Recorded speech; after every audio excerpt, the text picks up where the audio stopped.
Welcome back to another episode of Pushing Back Chaos with me, Paul Mellon McFadden. I hope you guys are all well. We love you guys stopping by and sharing these conversations with us. We both really hope you've been in action and pushing because we are right in the middle of the new year. Really is an idea that's behind us. We're in it. We're in the middle of it.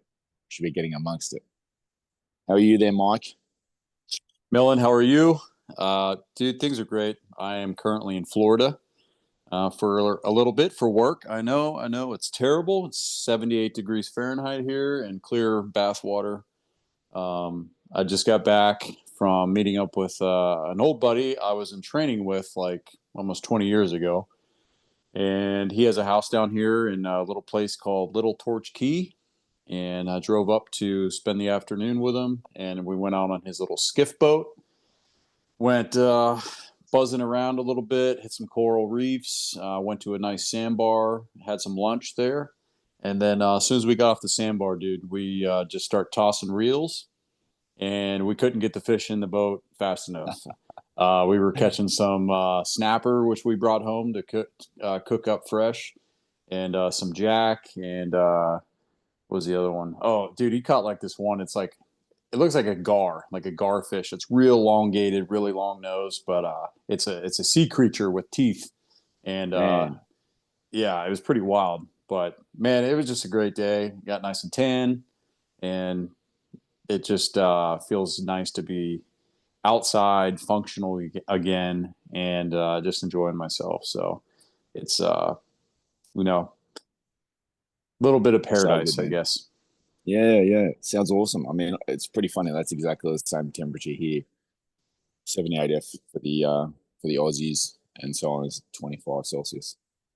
I mean, it's a beautiful thing. I know it's been icy cold where you've been, and it's good to be down there. And just confirm you down there doing some, a bit of a training period. I'm assuming. Obviously, you can't go Yeah, into it too much detail. yeah, we're just getting wet. That's all I'll say. We're just getting wet and staying wet. So that's about it. Nice one. Yeah, great. So I can't remember if the last episode we'd actually moved into this house yet or not, but we've moved into a house. So packing boxes and furniture and trailers and driving across the city and all that sort of fun stuff and unpacking. And we got in here. We wanted to be in this new location prior to the kids starting school, especially Annie. The school year in Australia is the calendar year, so they just have just gone back to school, sort of the tail end of January, start of February.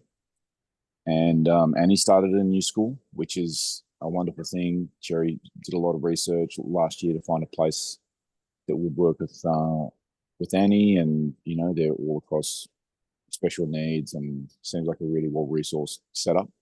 But we had to figure out how we're going to get there, and we didn't want to have Annie had to learn two different ways to get there, so we sort of shifted in a bit early so it could be here. And we've got great access to the public transport here. Is a really great system. It's always clean and on time and well staffed, and lots of police and staff at the stations. And so Annie's able to get to the city and then jump on a tram, which goes down the road, but it's effectively like a small train for those who aren't familiar with them. And then a short walk, and she's at school. And I've been privileged enough to just do a couple of those runs with her in the morning and the afternoons, and it's a beautiful thing, man. Hmm. And seeing her get into a new routine, and but you can imagine being legally blind. Each step you've really got to sort of get each step. You can't just translate an experience in one area to a different station, like getting off this train line out of the main station in Melbourne City and then changing for a tram. Very, very specific place. How do you walk from the train station to the tram stop, and how do you know which tram is the correct one, and all of these things, and how do you even know if you're on the right tram, and how do you know what stop you're up to get off? Just all of that. Each step is a real stage, and you just got to sort of prep it and plan it and brief it and then execute it and debrief it, which is stuff that comes like second nature to us. But yeah, it's been a wonderful thing to be able to be in a place where that is starting to unfold, and that's great. And Cherry set up Annie's room. It's unreal. It's a little music studio. I'm going to show Mike offline after we're done with the episode what the room looks like. She's got a drum kit and a keyboard and a guitar and everything all set. So she's super happy. And my son's he's in his summer sport here, which is winter is his rugby, and summer sport is he's rowing. And he's was out and had his first regatta, which is a rowing race yesterday. And just seeing him really putting in, and it's a difficult sport. If you want to suffer, go get on a rower in the gym and just do 2,000 meters, row for 6 minutes. See how you go. It's a lot of work. So it's just been a really great start to the year here, Mike, with a lot of stuff on, moving and packing and all of that sort of stuff. But work's been great. I've been enjoying the weather and a lot of good time with my family and special friends, and yeah, it's been great. I love that, man. And you know what? I just want to give a special shout out to Annie for, here's really a miracle baby, and all the adversity she had to do as a baby and through her whole life. And just to hear what she's doing now, and me being able to experience a little bit when you guys visited the States. And now look, man, she's she defied all the odds, and she's 18 and just crushing life, and then not just living, but like she's really enjoying life. And she's miraculously just come along. I mean, being the musician that she is, her passion and her carrying her big heart, like everything for her family. And it's just I just want to give Annie a shout out, man. I saw her on her birthday, and she was just a little bit of goth party, a little bit of rocking out a little bit, and this vibe, right. But just smiling, man. And it's I love seeing it. Yeah, it's a good reminder, Mike. The weight of the world and your worries can sort of bear down sometimes, but there's Annie with a whole lot of additional challenges that I've never had to face myself personally, and she is just getting through life with such joy, and she just loves every moment, and it's a great reminder to all of us. Sometimes we can look at our problems like they're bigger than we are. I feel like sometimes you just got to get perspective, and it can help to see or read about or spend time with people who have special needs and special challenges, and that can be good for all of us just to put our own stuff in a perspective. Yeah, I definitely think it's like you said, it is a good reminder when you look at somebody with special needs and they just operate different, and they're present, and they remind us of like what's most important a lot of the times, because it's simplified sometimes. We get so much into the what ifs, and like really what we're going to talk about today in the topic or whatever, like we want something to happen first before we are allowing ourselves to find joy or be happy or find purpose. And someone like Annie is a great reminder that no, we got it all backwards, it's all wrong, which is good to have, and she's a blessing. But Melon, why don't you go ahead and introduce the idea and topic that you had? We've talked about offline a little bit, and I think it's really applicable. Everything that we talk about each week and what we're doing about it. Being men of action and not just sitting on the couch, but really doing our best. We do sit on the couch sometime, everybody. Yeah, not all the time. It's like everything in moderation. So Mike and I last week on episode 88, we covered off a bunch of stuff, and one of the pieces that we got some feedback on was the be, do, have structure, the way of living life from be, do, have, being leading to the action, leading to the outcome, and it sort of flips the way that we normally live. In humans normally have, do, be. So the have, do, be is, if I had more money, I could do what I love, and then I'd be happy.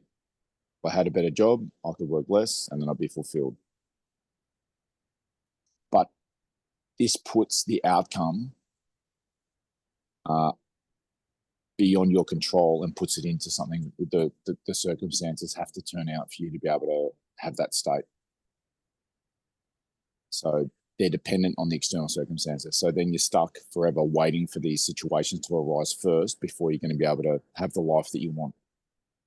So the way that, I have lived in the way that Cherry lived, and we strive to do it, and it's not always easy, is you get into the state of being first. Then you'll do the actions that flow from that state of being, and then the results will come. So if I am resourceful and disciplined, I'll take the right actions, and then I'll have financial success. And this is actually the only way you ever get things that are going to last in your life. So the key first step of, finding an area of your life. So for me, like one of my key parts of my identity is that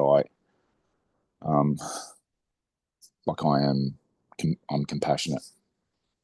And to get to that state where you can say I am compassionate, you have to have first dealt with areas in your life where you're not that, and where you've had breakdowns. And it's this integrity step that causes everyone to trip up. You can't be getting through life with, failed relationships or broken elements of your life, and then just be like, snap your fingers and I'll now be a person in this new positive state, because underneath you're not that.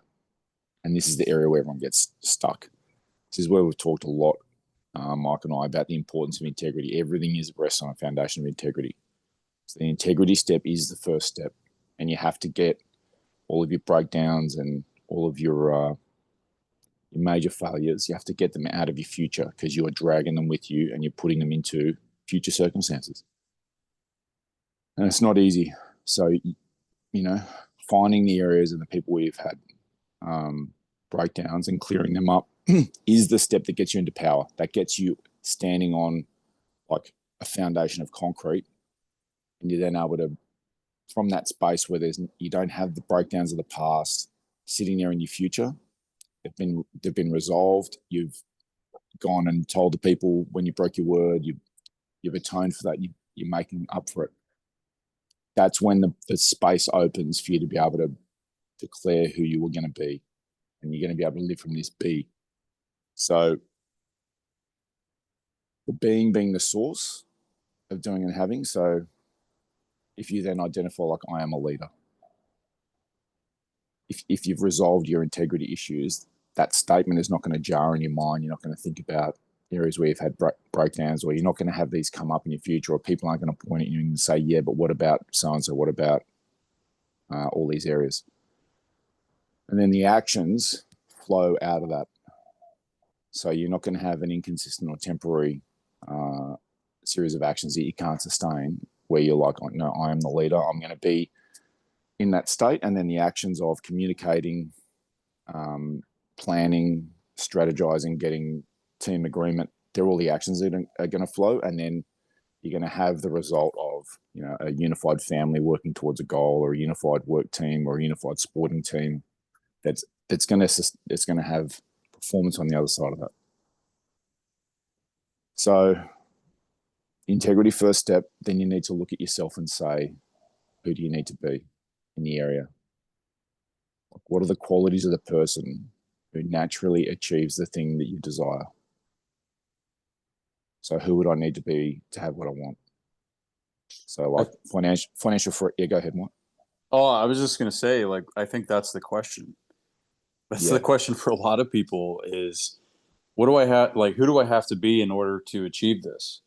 Yes. So this is the thing. This is the thing. It's going to be different for everyone. It's going to be different areas. It might be, people want to have a loving relationship, or they want to have financial freedom, or they want to have a loving and close-knit family, or they want physical health, or they want to have a successful career, or they want an effective, team at work.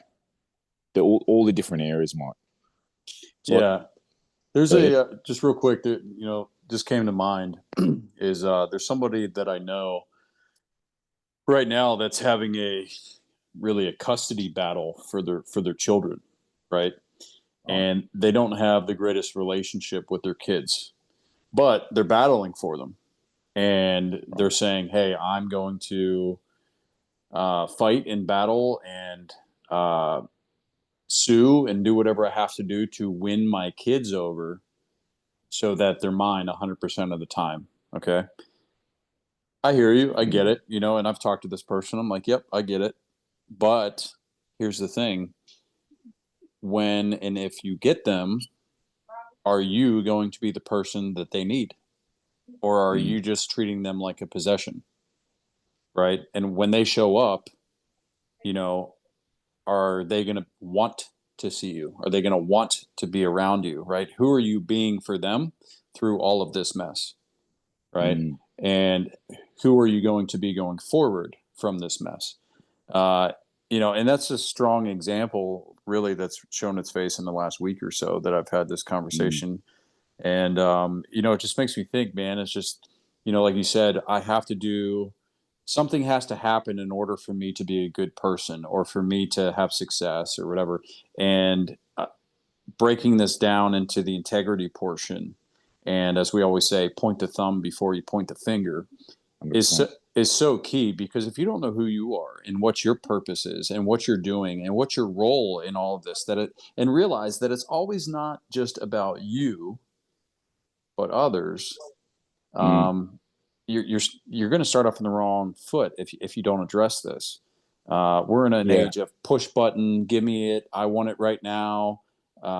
They have it, so I want it. Oh, I have to compete with it, keep up with the Joneses, and put on this image, whatever it is, and act like, oh, I got everything good. Now we're not. That's that whole success versus meaning, right? Or success versus fulfillment, or winning versus doing the right thing. Perhaps in that custody example, right? And really, the only thing that we can honestly control is, and we say this almost every week now, is who are you showing up as in the moment, right in front of you, not 5 days down the road, right in front of you, right now. Yeah, right now. Yeah. Who are you right now? How did you just react to a conversation? How did you reply? How did you show up? What were you wearing? Did you dress appropriately? I mean, literally, physically, mentally, all these things. Is like, who did you show up as, and what was required? Did you hit the mark or did you miss? Did your pride and ego get in the way? Did you get bad advice? How often does that happen, Mike? You're doing something, but from an ego basis, a pride basis, getting in the space. Sure, all the time, right? Because you're trying to influence the outcome by muscling yourself through there and saying, this is who I am, so therefore I deserve this, or I better get this. And you've already missed the point.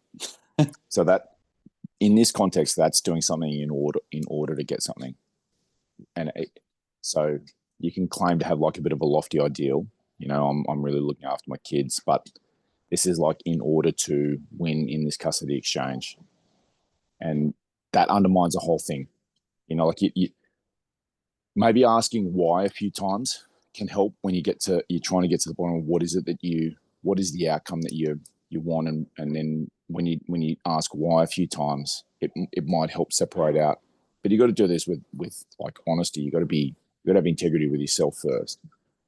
And if you're wanting in a marriage dispute, you're wanting to win and have the other person lose, you want to get the thing, or you want them not to get the thing. It could be kids, it could be, a financial settlement or whatever. That as a goal, like you're talking about there, you're losing sight of what's best for the kids. You're not starting with them at the heart of why would I want this? Why am I after the custody of the children? And if you're having it that you're really after the kids having an amazing life, then there's going to be a recognition there of like the importance of having both parents around, having a healthy relationship between the two co-parents, even if they're not in an intimate relationship anymore. There's going to be a whole lot of stuff that's going to come up when you get clear about really the big picture outcome that you're looking for. But as you say, like ego and pride, all of us have it, and we'll rise up and get all of us, like Jordan Peterson talks about, always trying to keep your shadow out in front of you where you can see it so it doesn't sneak up on you, and pretending that we're all perfect is a significant part of all the problems. Yes. Yeah, it's a huge thing, right? Because we act like no one else is going to know, or we can just keep that under the rug, or I actually am perfect. Just in case you didn't know this, I actually got my shit together, and everything that I do Yeah, is perfect, and the story's about me all the time. yeah. And it's like, oh man, already stand by. Well, like I've got some friends who've gone through, you know, family breakups, and they're trying to resolve stuff with their kids, and in some cases, many years later. And I've got two very close friends in that situation. And when you get clear around the real big outcome that you're looking for, you know, when you're putting in that example, the children at um, the heart of the matter, and it's not about you, then you can have a power to um, put your own ego aside and not be swayed by the pressure to react, or the pressure to um, act from spite, or all the negative emotions that will come up for everyone in difficult situations like that. Mm-hmm. And I've got two very close friends who are in action in that area from a space of what is really best for the kids. And it's a long road. It's not easy for any of us, but when you get that clarity around why, then it can really put you in a state of clarity around what is it that who do you really need to be, to answer your question, Mike. Like that is a real key. That's a real key question. What is it? What is it? Who is the person in the situation that you need to be? Mm-hmm. And if you've got close friends, you can talk it out with people. It can be difficult because your own ego will get in the way a lot of the time when you're trying to think about your own situation. Until you depower your ego by, sort of like a radical level of integrity of taking responsibility for problems, where your ego is just sort of, you can knock it out briefly.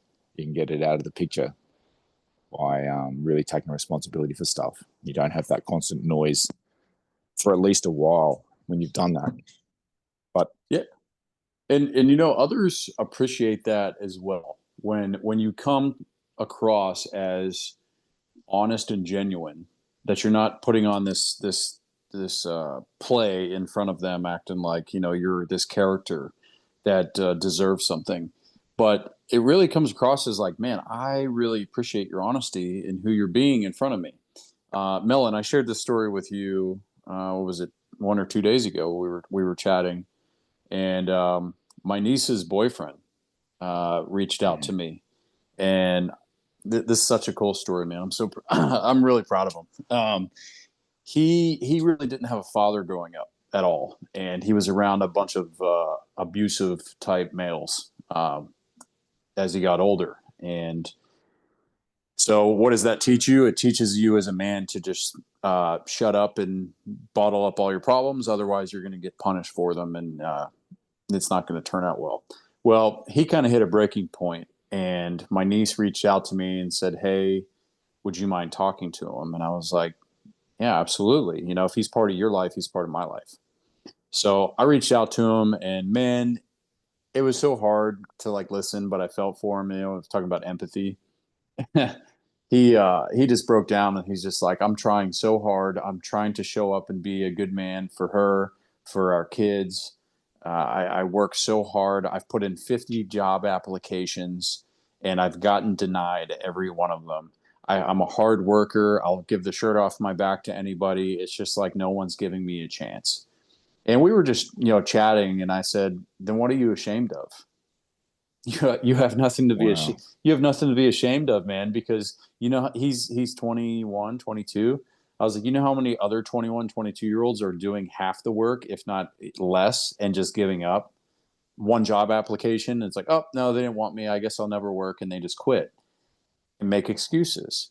I said, you are showing up and you know who you're being, but you need to be honest in your next job interview. And he's like, well, there is this one really big job I've been waiting for, but it's been scaring me because I've gotten denied 50 times, and I don't want to show up for this big one and fail this big one.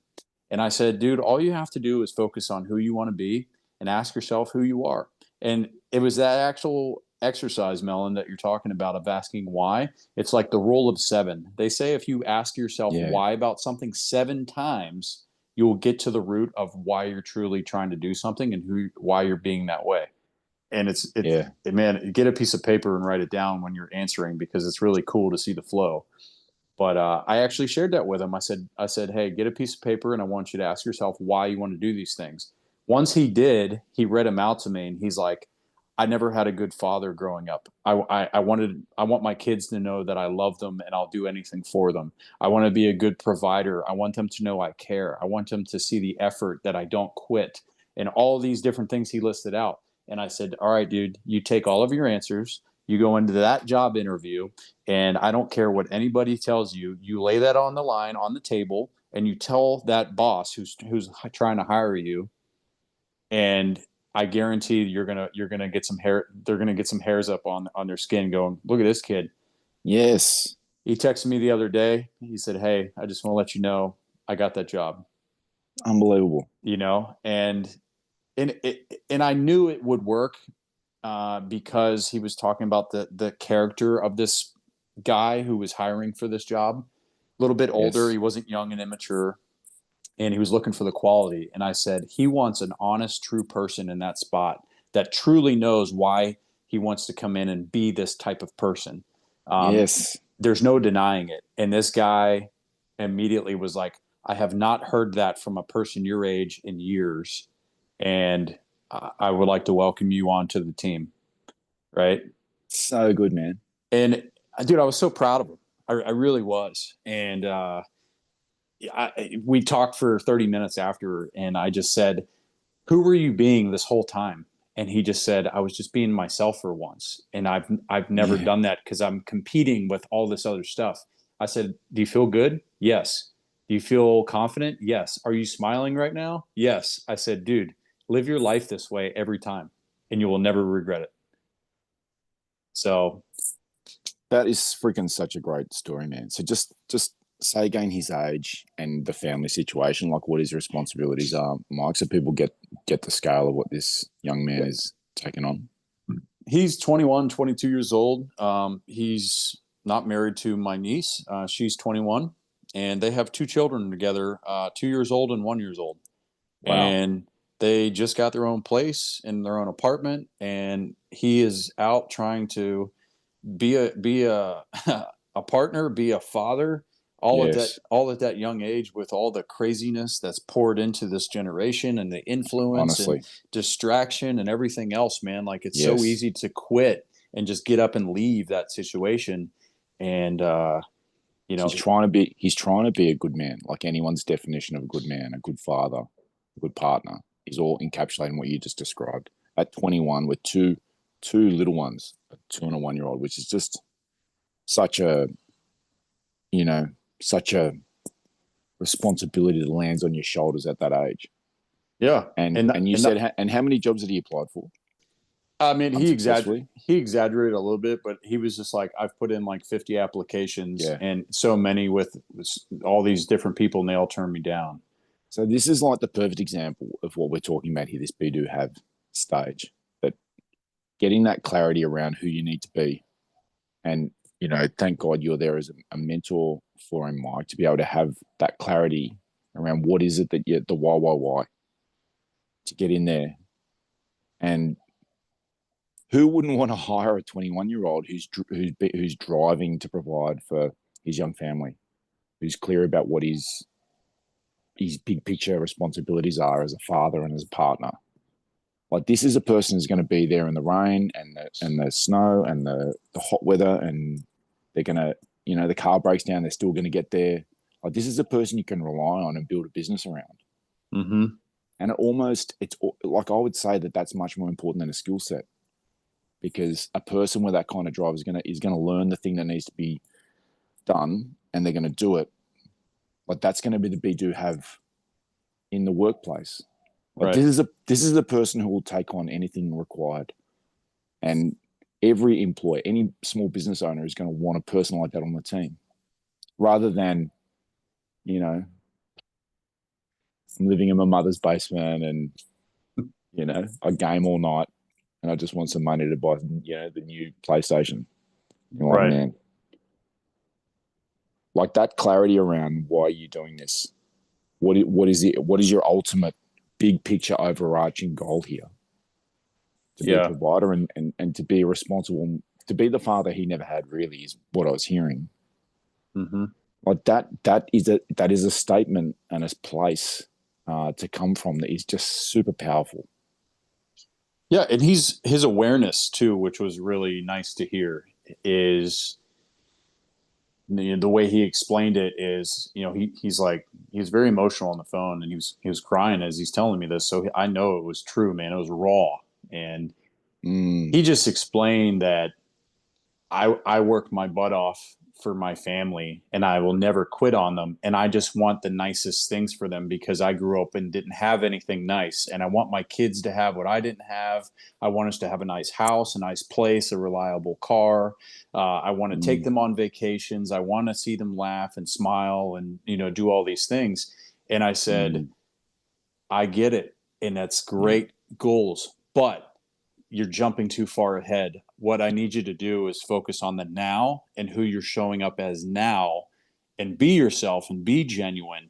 And that stuff will come later, because it's very common now is that, this younger generation looks at their parents, or, the equivalents of that uh, senior generation, and they want what we have. They want the nice house. They want the nice Mm, car. They want the success, the money, the travel, the vacations. And in this culture of, hey, I want it now, so I'll snap my fingers and I better get it, it's a lot harder. Uh, yeah. and, Yeah. and no, and patience is not taught.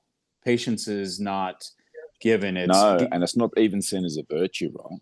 Right. And it's crippling. It's crippling these young men and women, man. That, hey, you need to show up today, not worry about tomorrow. Be who you're supposed to be. Do the work that's required and do it genuinely, and it will Yes. come. It will come. Yeah, Yeah. that's right. And it's such a great, like that, getting the clarity with those, you know, 7 whys. What is it that I'm really trying to do here? And as you've said, you know, you don't need to get to the point where you're providing an amazing house or college funds or any of that stuff. That's too far out in the future. And bringing it back to like, what, what do you, what do you need? Who do you need to be being? And what do you need? What outcomes do you need? Like right now, like this week, I need to get a steady job. I need to get myself X hours of work a week. Like bang, that's real concrete stuff. And why is that? Well, I want to have a safe and clean place for quiet enjoyment where my family can live.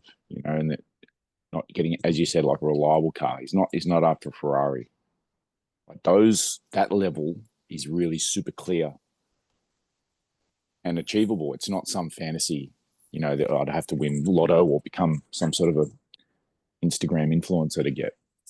And Mm-hmm. then you can come from a place of, like, you have to come from a place of authenticity. Like, it has to be genuinely you. Like, you can't be pretending to be something. You can't put on a set of clothes and pretend, I'm now a different person. Like you were just saying there, what is it that he really needs to be doing in those massive goals that are super important to him about being a provider and stuff. Right. I'm just, all I need to be is myself. I need to show up and answer these questions in an interview and really just communicate who I really am. Now I've got this clarity. And it's super like compelling for people when they hear people coming from these states. It's very unusual to hear people with that kind of clarity, Mike, who are able to answer an interview question. Like, why do you want this job? Why should we hire you?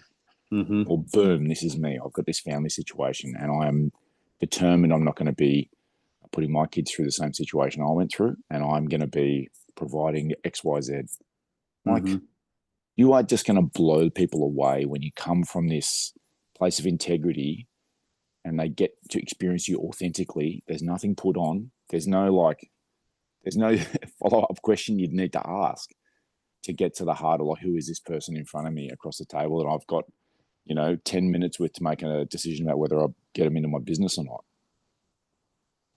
Yeah. Super, super powerful. Like, it has to be genuine, like it can't be I'm now going to pretend to be someone other than me. Like that is what I'm hearing you saying about your nephew, that you got real clarity around him and his situation and his exact thing. So he's not now trying to be, someone he's seen on a TV show. Mm-hmm. He's able to go in there and authentically be this amazing version of himself with clarity and power, understanding what he's up to in the world and why. Right. Yeah, it was just listening and trying to understand his view of where he was at in that moment. He was just being bombarded by 20 different directions, and none of it had to do with what we're talking about right now.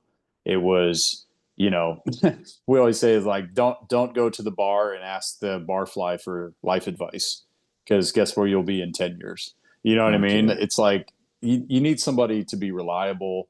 Not that I'm perfect by any means, but I've sure taken inventory and learned my lessons, and we share them every episode about what's going on in our life and how we've realized that, hey, I messed that up, and this is a way to do it way better next time with the opportunity.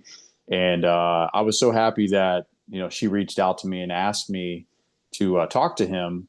And sometimes we don't know who we're supposed to be. Sometimes we don't know how to show up, what to show up with.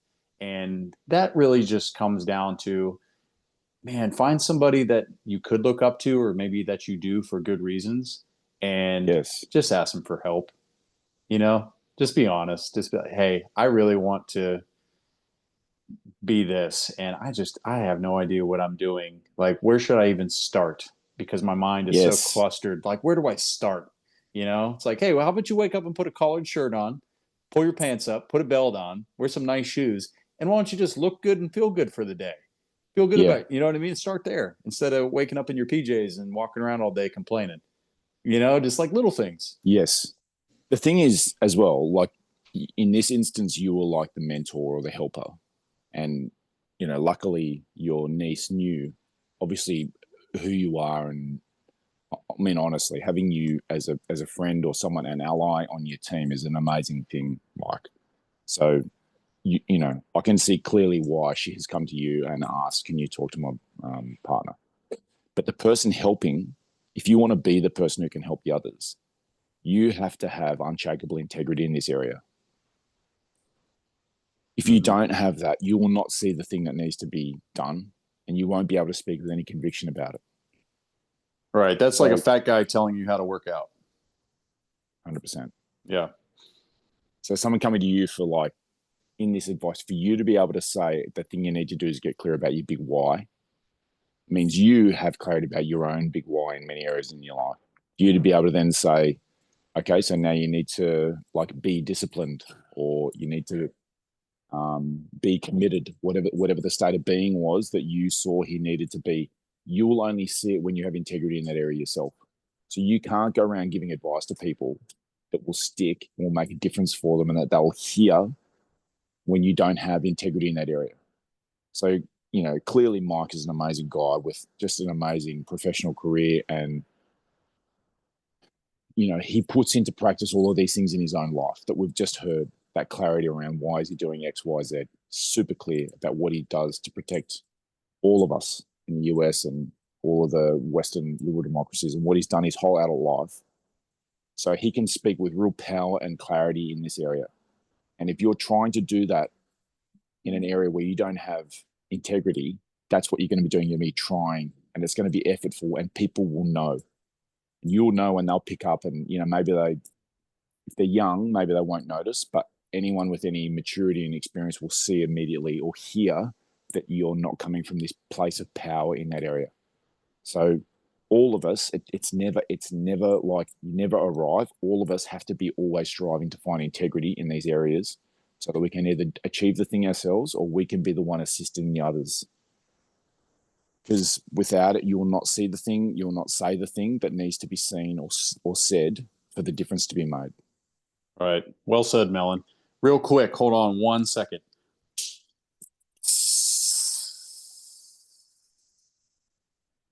Okay. Sorry, I had to let the air out of my head. You got my head pretty big there.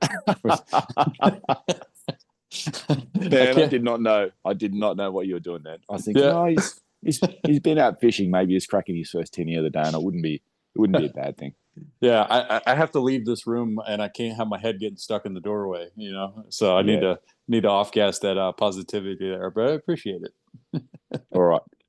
So then this be to have part to just reinforce it, you're going to get resistance and you're going to get stuck because you're going to be like, well, I want this outcome and I'm not having any success. So one of the things that has to happen is you have to break your old patterns. So you have to break through resistance. So the first step is you have to stop waiting for conditions to change. You cannot wait to be motivated. You have to be disciplined now. You can't wait for confidence. You have to act with courage now. And this is the key thing that's going to start. So for your nephew's partner, there's no waiting for the right job interview and for this person to call me back. It's not that. It's being in action immediately. And I'm not waiting for the conditions. I'm not waiting for the temperature of the water to change before I'll get in the bath. It's you act, you dive in. So stop waiting for conditions to change. 2, you have to undertake some reprogramming of your identity. You have to be dealing with something about yourself. You have not had results in this area by being who you have been in the past. There has been a lack of clarity maybe about your why. There's been a lack of being able to deliver over like a sustained period of time the action that's needed in that area.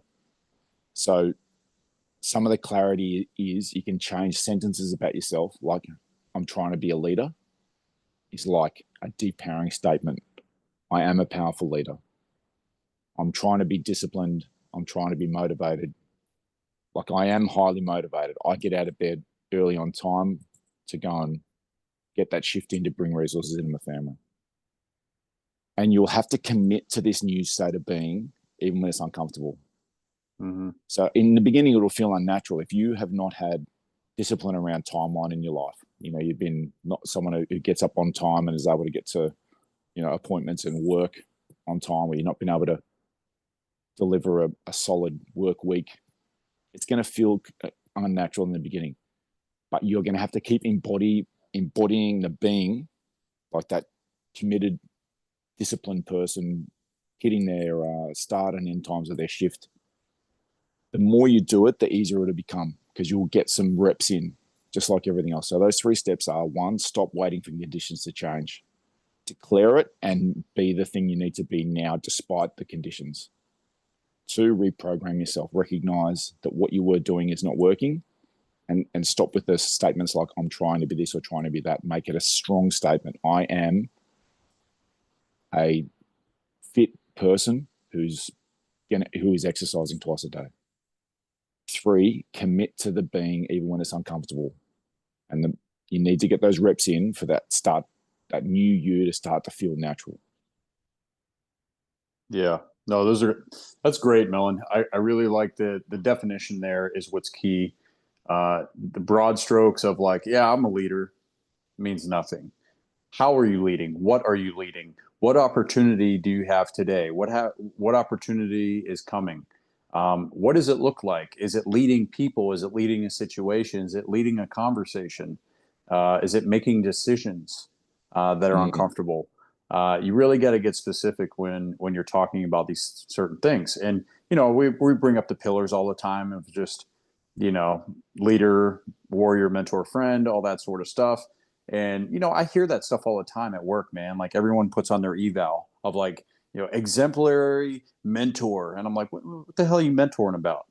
Like, tell me what you mentored. Well, I showed him how to do this. I said, that's not mentoring, that's coaching.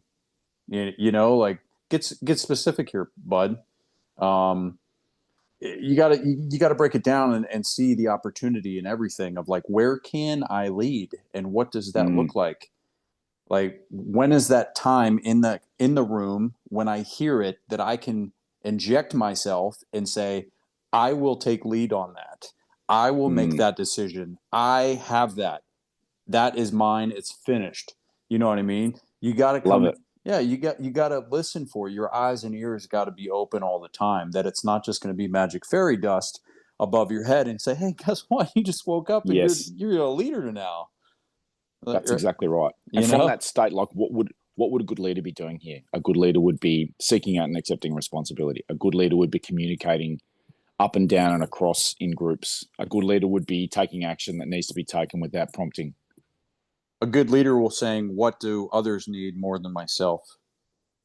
Right? Because it's no longer about you. So if you're a leader, but you're an independent and you don't think about anything else but yourself, well, I hate to tell you, you're not a leader.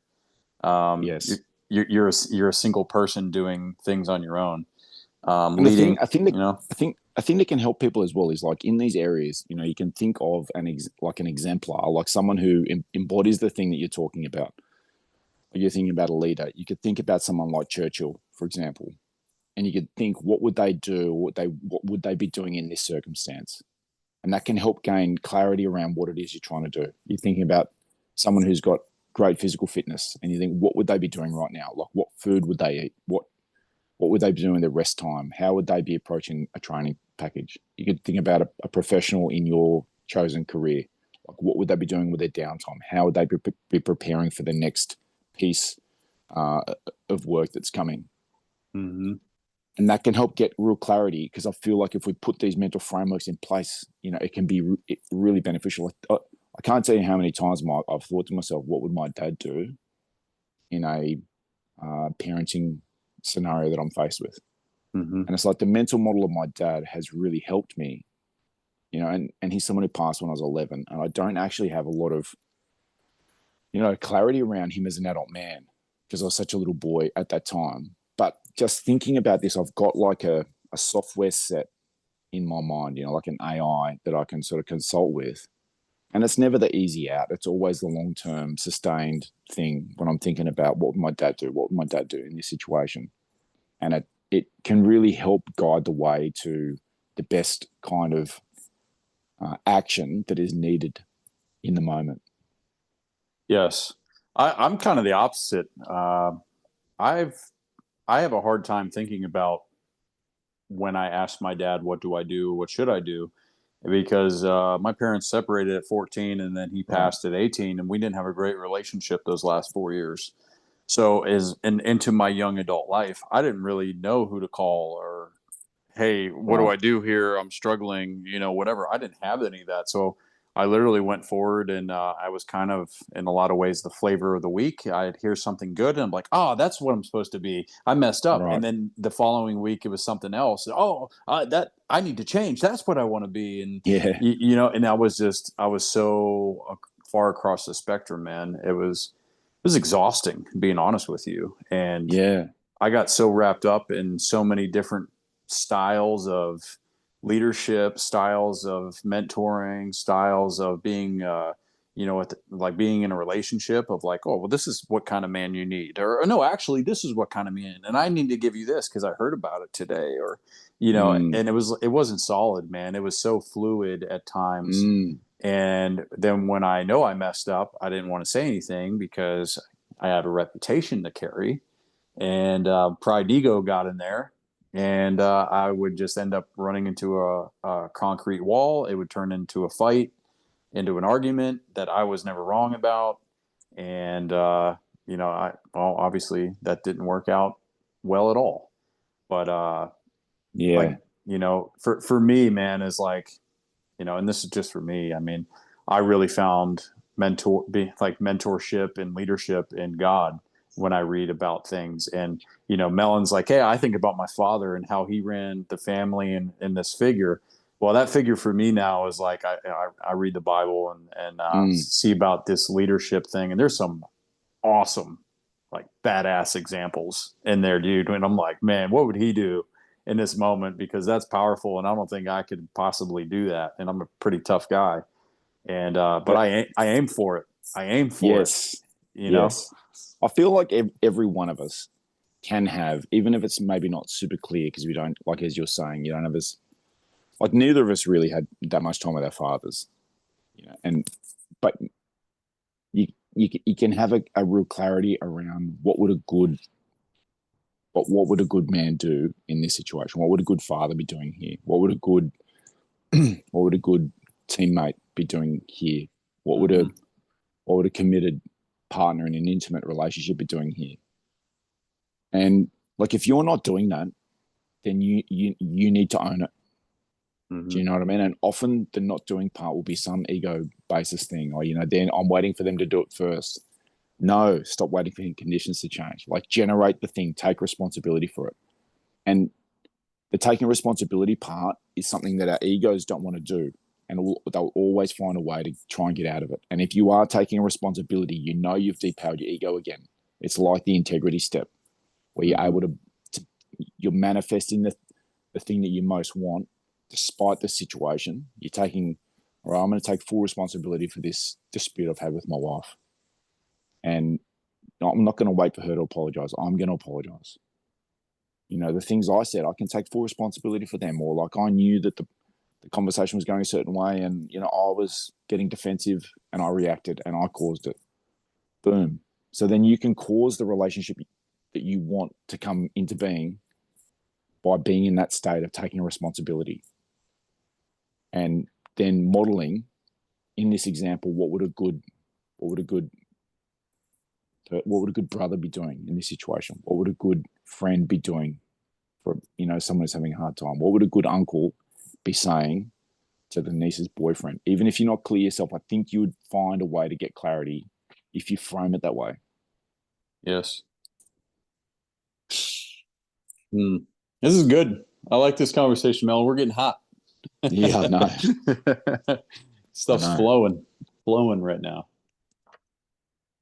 There's so many good examples that, this is all in the last week and a half for both of us that we've brought this up, that we've been faced with and had opportunities to have these conversations and opportunities for Melon and I to show up and lead or be mentors or partners or something like that. And man, it's just a lifestyle. We've talked the last couple episodes about being intentional and reflecting on who do I need to be today, and taking 15 minutes of your morning to say, okay, here's my schedule. My morning is with Cheza, and she just wants to sit on the couch and have a coffee with me and just let me love on her and let show her attention and appreciation.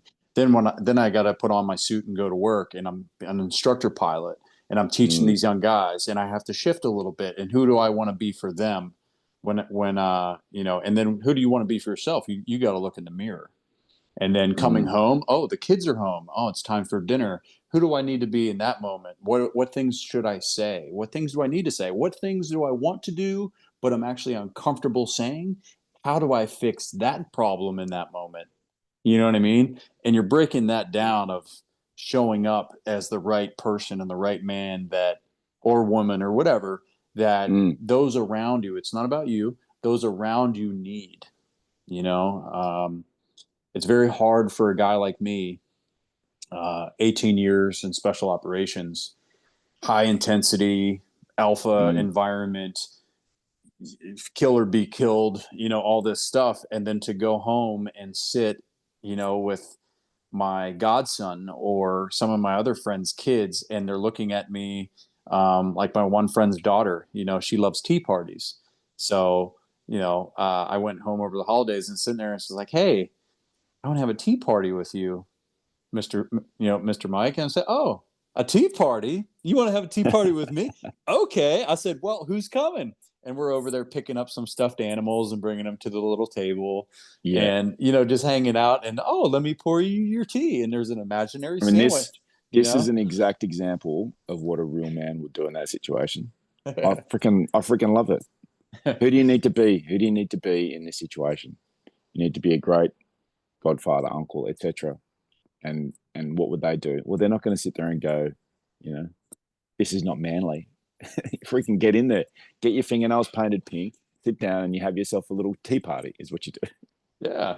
I mean, that's who they want, and it's just a beautiful thing, man. You see them light up, you see them get excited, you see them happy. They don't care about your job, they don't care about what you're doing overseas, they don't care about your pride and ego and who you got to be because you're tough and whatever. It's just like, man, it's okay to be tender a little bit and give them the version that they yearn for. And how do you know this? Well, why don't you go back and look at your own life and look at your parents and go, I wish my father would have been like this with me in this moment. I wish my mom would have treated me this way, or my brother and sister. When I needed it the most, they didn't show up for me. But then we want the same thing, but then we don't do it. And it's like, why? There, and then you can go ask your seven whys and figure it out.